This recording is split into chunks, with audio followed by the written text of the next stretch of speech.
નમસ્કાર દર્શક મિત્રો, એસડી ન્યૂઝ ગુજરાતી ચેનલ પર આપનું સ્વાગત છે અને હું આપની સાથે વૈશાલી પોવારુ કરીશું નજર આજના સમાચારો પર। ભરૂચ જંબુસરથી જંબુસર તાલુકાના ઇસ્લામપુર ગામે નવીનગરી વસાહતમાં દરિયાના ભરતીના પાણી ઘૂસ્યા।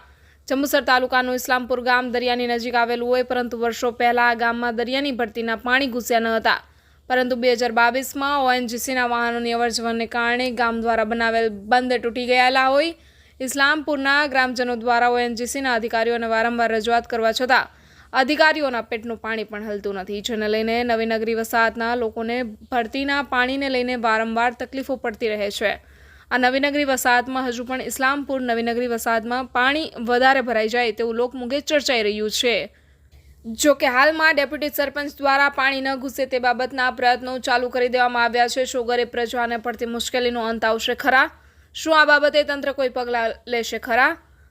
Reporter Saddam Malek, SD news Gujarati, Jambusar, Bharuch. Patel Isuf Ibrahim Adam, હું ઇસ્લામપુર ગામ પંચાયતનો ડેપ્યુટી સરપંચ તરીકે ચૂંટાઈ છે અને ઇસ્લામપુર ગામે લગભગ 2022માં જે દરિયા આપણે ચોમાસાની જે દરિયાઈ પાડો તૂટી ગયેલો, એનું નાળું તૂટી ગયેલું અને ગામમાં પાણી ઘૂસી ગયેલા, જે ગામમાં 3 ફૂટ પાણી તે વખતે હતા અને અત્યારે એ પાડો આપણે એ કામ થયું નથી। ઓએનજીસી કર્યા પણ કીધું, પણ એ કામ થયું નથી। અત્યારે અમે લોકોએ ગામ ફાળો કરીને જે પાડો નાખ્યો તે અત્યારે આજ રોજ તૂટી ગયો જવાથી આ ગામમાં પાણી ઘૂસી ગયેલું છે અને આજે અખાત્રીનો એ હોય જે પાણી વધુ આવશે અને ગામમાં મોટાભાગના ગામમાં પાણી ઘૂસી જશે। પાણીના નિકાલ માટે હવે તમે પાણીના નિકાલ માટે તો એનું જે ઓએનજીસી જે અમને 10 લાખ રૂપિયા કીધા હતા, એ 10 લાખ રૂપિયામાં એસ્ટિમેટ બનાવ્યું તાલુકા પંચાયત પાસેથી અને આપણે ઓએનજીસીને આપ્યું।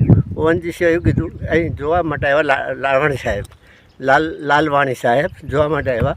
એમણે એવું કીધું કે ભાઈ આ 10 લાખનું કામ નથી, 25 લાખનું કામ છે, તમે બીજું 25 લાખનું એસ્ટિમેટ બનાવીને મને આપો।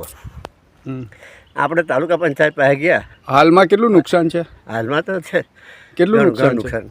કયા સમાજના લોકો રહે છે નગરીમાં? અહીં નગરીમાં બધા આપણા મિક્સર રહે છે, મુસ્લિમ, આદિવાસી અને હરિજન બધા ભેગા જ રહે છે। તો એમને કંઈ નુકસાન? એમને નુકસાન નથી। એમણે બધું ગરમ ઓટલા સુધી પાણી પહોંચ્યું હતું, પણ ગરમ પાણી આજે પેસે એમને। જો આ પારા બંધ ના કરાવે તો આજે પાણી એમના ગરમ પેસી જાય। કઈ